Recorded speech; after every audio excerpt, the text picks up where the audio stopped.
pilot of Supergirl was amazing. Congratulations. Thank you. And something I want to, as Kara is discovering her stuff and so, what can you tease about how are we gonna get anything from her origin in Krypton, or is? Oh yeah, you continue to learn more about her. I mean, part of what's so great about the character of Supergirl is, Superman came to Earth as a baby, so he grew up with these incredible powers. Kara spent the first 12, 13 years of her life with no powers.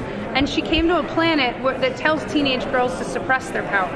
And so for her, becoming an adult, for her and becoming an adult woman is getting back in touch with that. So and also she had the trauma of losing everyone she knew as a young girl. And she has memories of Krypton. And so we're gonna continue to see and learn about that. It really plays into the sort of the bad guy plot of the whole first season. And so there's so much more story to tell, both in the present and the past. Will you use flashbacks on the show? Yeah, definitely. We'll just, we'll continue to explore all the assets of who Kara is, her family and her life, which I think means that we'll be seeing more of everything. Could we see Jor-El in the flashbacks, perhaps? I don't even know how to answer that. What can you tell us about the direction of this first season? For us, the world is sort of can be a very dark and difficult place. I think people have hard lives, and there's something we hope to deliver an hour of fun, and of hopefulness. And I think that's sort of hope is the cornerstone of the Superman and Supergirl kind of. They're sort of, it's central to who they are, is the hope that they offer. And so that's what we hope to do. So throughout the first season, I think we're going to continue to blend tones. There'll be the comedy, there'll be the drama, and there'll be the emotion. And that's why we're so lucky to have Melissa and this incredible cast that can deliver all of it.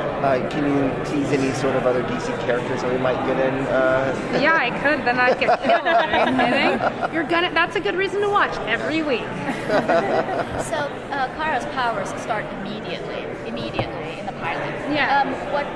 What do you think? Should she be developing her powers even more? Well, no, but you have to understand. As soon as she got to Earth, she had those powers, and she came to a world that tells teenage girls to suppress who they are, anything that makes them different.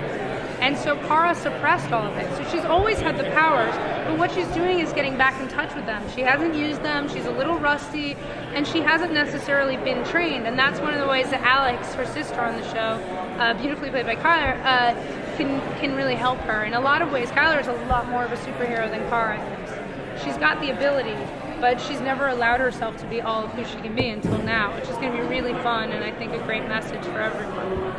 Now, in terms of, because I know that there's obviously some characters that you cannot use in these universe, but because Supergirl is so connected to the whole Superman mythology, what is DC's stand on that? What can you? Because I know a lot of times in the pilot they refer to him as, instead of Superman, they say he, or cousin. But see, you know what? What's interesting is that's actually it's not that DC said, oh, you can't use Superman.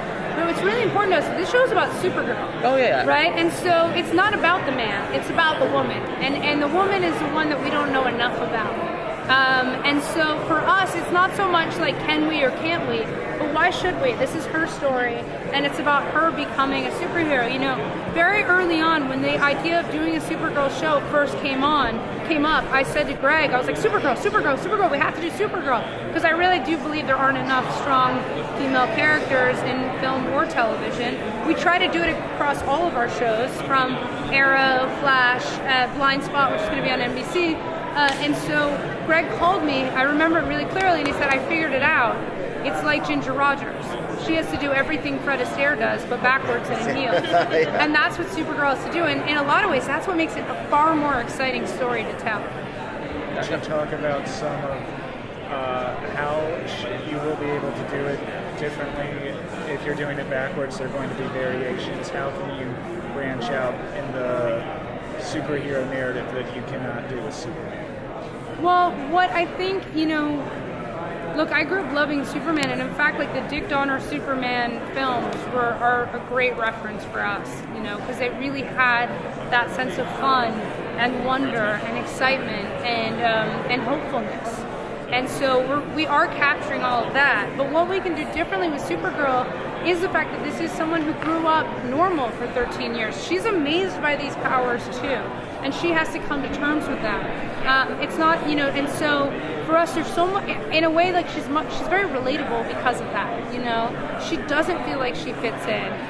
She doesn't feel like she's sort of all of who she can be, and the idea that the world is sort of helping her and pushing her, and these other characters are supporting her as she discovers all that she can be, is, I just think it's very relatable to everyone. We all have that sort of heroic ability, and the idea of like, whatever your best self is, finding the strength in this world to be your best self isn't easy.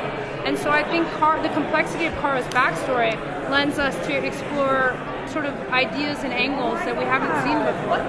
Could you talk a little bit about the decision to bring Cora's parents, Ying and Helen Slater? Well, of course. I mean, look, we're big fans of these shows and of these films, and so I think you'll notice in Flash, Arrow, like we always try and honor the past of kind of the past interpretations. And so for us, like getting Helen Slater was great, but what's also great about Helen is she's a great actress, and you'll see more of what she can do as we move forward.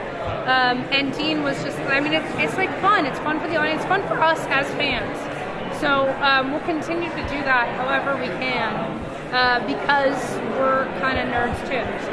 In past iterations of Supergirl in the comics and the animated series, there's lots of different costuming lines. You sort of started with a basic idea of it. Might she go through changes herself and decide she needs to? Yeah, but I will say, like, you know, we spent a lot of time in the costume. We're very, very lucky to have the Academy Award-winning costume designer Colleen Atwood design Supergirl's costume. And, you know, she did The Flash and she did Arrow. And I actually ran into her last summer and I said, I think we have something else for you. And she goes, I hope it's a girl. And I was like, I think you'll be happy. And so part of what the costume for us was, it was about honoring the legacy of all those others, but we're not objectifying her. She's not an object. It's not about an over-sexualization of her, and also it has to be practical. Like, I don't understand how anyone can fly in a skirt. Like, it's too X-rated. And she has to kick a lot of ass. So to do that, she has to be in something sort of comfortable. So we found something that felt fresh and cool. I think that's really important to us, is that it's something that little girls are going to want to wear. So the idea that they're going to want to wear something that has sleeves, that doesn't show their belly, is exciting to us.